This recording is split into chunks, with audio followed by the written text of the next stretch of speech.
Shalom. In this reading of Zionism 101, I'll be reading the second part of the introduction of my book, Zionism 101. Where did Zionism come from? After the Bay of Pigs fiasco, American President John Kennedy famously noted, "Success has many fathers, but failure is an orphan."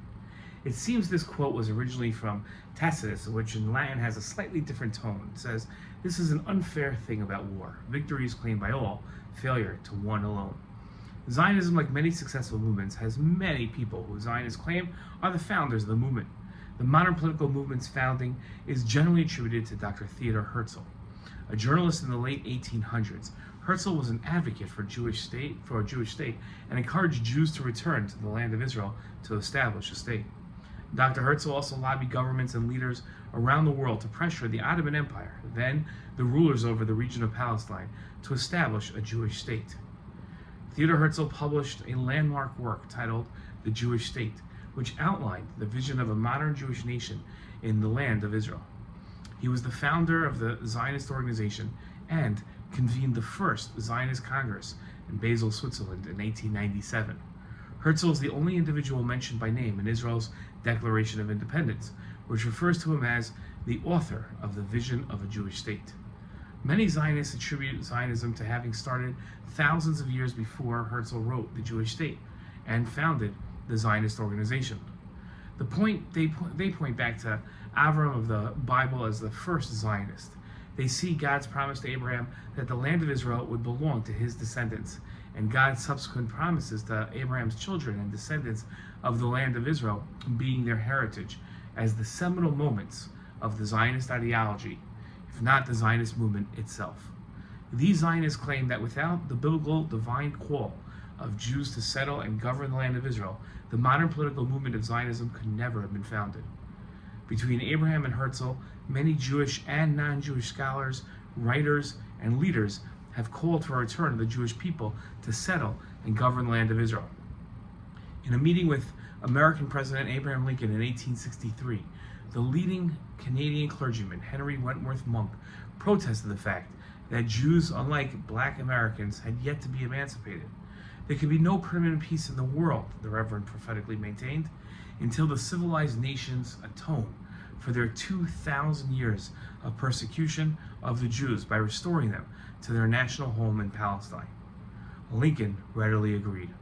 Restoring the Jews to their national home in Palestine is a noble dream and one shared by many Americans, Lincoln replied, adding that once the war was won, Americans would again be able to see visions and dreams and lead the world in realizing them.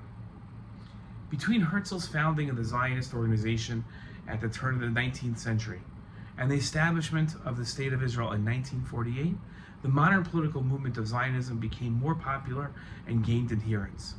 The British government issued the Balfour Declaration in 1917, which stated that His Majesty's government views with favor the establishment in Palestine of a national home for the Jewish people, and will use their best endeavors to facilitate the achievement of this object. Zionism achieved its first global success with the United Nations 1947 vote to establish a Jewish state in the British mandated region of Palestine, and the establishment of the State of Israel in 1948. Now, there are different types of Zionism. Zionism is not a monolithic movement and ideology. Its followers and supporters are both Jews and non-Jews. Conservative, libertarian, progressives, and liberals are all found among Zionists.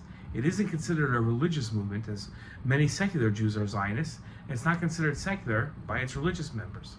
Many early Zionists were socialists and communists. Many of the founding principles of the State of Israel were socialist in nature, and many early Zionists had pictures of Joseph Stalin hanging in their homes. Although modern Israel has transformed from a socialist to a capitalist state, Zionism's early values were more socialist in nature. Asher Ginsburg, known as a Chadam, was one of the founders of Zionism and one of Zionism's early scholars. His brand of Zionism demonstrates Zionism's expansiveness of thought. Ginsburg's Zionism was cultural, not nationalist. He advocated for a rebirth of Jewish culture more than a physical Jewish state. While his vision of Zionism was never fully realized, he had many followers, and his philosophy had a great influence on the modern Zionist State of Israel. Now, why is Zionism important? In a letter penned in 1947 to Indian Prime Minister Jawaharlal Nehru, Nobel Prize laureate Albert Einstein wrote, "Long before the emergence of Hitler, I made the cause of Zionism mine because through it I saw a means of correcting a flagrant wrong.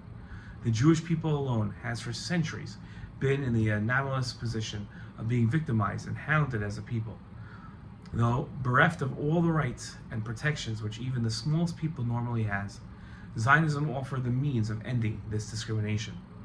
Through the return to the land to which they were bound by close historic ties, Jews sought to abolish their pariah status among peoples. Can Jewish need, no matter how acute, be met without the infringement of the vital rights of others? My answer is in the affirmative.